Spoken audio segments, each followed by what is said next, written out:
When we go out to the park, you're going to notice that there's a lot of grass out there and there's not many trees. And the reason I'm doing this is multifold. One, I have this extra tree to plant. But the second reason is that food scarcity globally is a complete artificial anomaly. In other words, humans are actually perpetuating this concept of scarcity. And it's gotten to the point where the average citizen can't even see the forest from the trees anymore. So we all hear about, potential food shortages all over the world, and really what's happening is that North Americans, or the Western culture, is essentially perpetuating systems like lawn and grass. And when we go over into that park, you're going to notice that very little of that park is actually utilized. So I started doing a bit of research, and what I found out was that close to 40 million acres of land in the US is planted to grass every year. Now Canada is going to be about the same per capita, if not worse. And to put that into perspective, about 45 million acres of land is currently planted to wheat. So we're growing almost as much grass as we are wheat. And I wanted to figure out what that number meant. And basically what it boils down to is that on 40 million acres of grass, we could grow enough calories to feed everybody in the United States a 2,000 calorie diet per day for 2 years off of one crop. So what we as citizens have to do is take responsibility for our food security and start claiming back the space that we as taxpayers are paying to have maintained, but we're not getting any use out of. So this is land that could potentially be planted to perennial polycultures of food to help feed people within this neighborhood healthy, nutritious, high quality food right outside their back door. This is why I believe that scarcity is actually just an artificial construct. Alright, so this summer I was doing a consultancy for somebody and I got this extra Honeycrisp apple that never got planted. Now Honeycrisp is one of the best apples that we can grow here in Alberta, and I wanted to make sure that it got planted before the winter came along. So I was walking in the park the other day with my son and I noticed that there was nothing edible there. And because I'm running out of space on my side, I decided that what a great gift for the community. So we're going to go throw that tree in over there, but because it never really gets any maintenance and nobody's out there to go and water it, we've got to make sure that this tree's got all of the tools that it needs to really succeed in this harsh environment. So I don't usually use this, but we're going to throw some gel crystals in there. These absorb probably 3 or 4 times their weight in water, so it's going to really make sure that the tree is properly hydrated. The trick with planting trees in the fall is and ensuring that they survive is not usually the winter that kills them, it's the lack of water in the spring. So I'm going to have to make sure that I really take care of this tree next spring as well. I've got some plant success tabs here from Fungi Perfecti. So this is going to have a series of beneficial fungal spores in there that we can put right into the roots itself. So this is going to help to create those associates with the soil. Just to be extra cautious, even though I probably don't need to do it, I've also got some additional mycorrhiza, specifically for trees.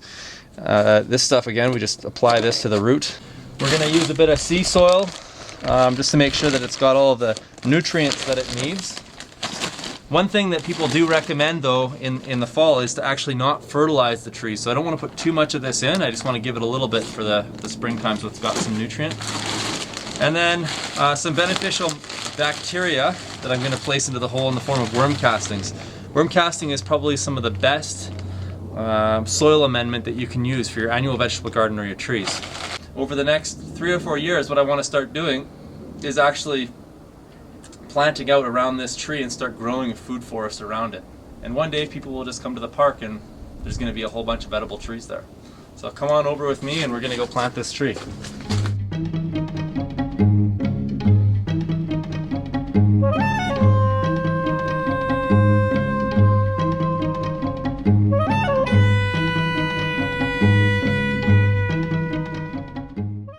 So we chose to plant this tree at very specific times, not just in the year, but also during the day. So we're kind of midday right now, so everybody's at work, no one's going to watch us planting this tree. Technically, I don't think we're really allowed as a community member to come in and plant trees on our own. So we want to make sure that this goes off without a hitch. Secondly, this park gets mowed on a regular basis, and because we're in the fall right now, it's not going to get mowed again until next spring. And chances are, the person that comes back to mow this next spring is not going to be the person that mowed it this summer, so they're not going to remember that there's an extra tree in here. So that's very strategic.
So it's really important when you put a tree to sleep in the fall that you basically put it to sleep with a frozen root ball. So you really want a lot of water in there when the tree freezes. That way when it wakes up in the springtime, the roots have got a lot of access to water.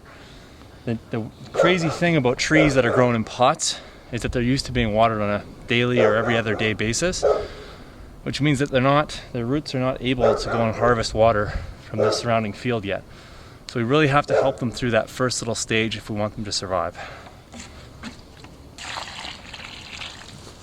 So I'm going to do this every 2 or 3 days until we're in full deep freeze here, and that this tree should have a really high likelihood of success. Good luck, little tree.